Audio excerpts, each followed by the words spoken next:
Ang hindi manood! Itatakwil ng drag mother. Shit, parang ayoko nun. Ang hindi manood! Grabe naman kayo pag di kayo nanood.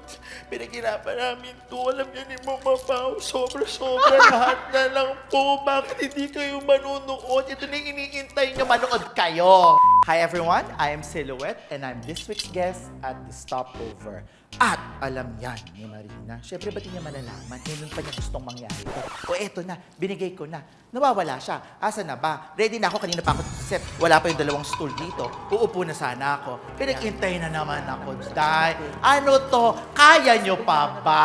Ibigay nyo na kasi sa akin yung corona. Ay, hindi. Sa kanya na ako pala gusto kong mapunta yung corona. Pero as well as a drag mother, hindi dapat natin pinipilit ang mga tao. Hayaan naman yung mga bagay na gusto nyo mapit para sa kanila. At ikabubuti yon ng buong mundo, di ba? Kaya dapat nyo lagi intindihin at unawain at damdamin ang mga sinasabi, di ba? Kaya dapat nyo lagi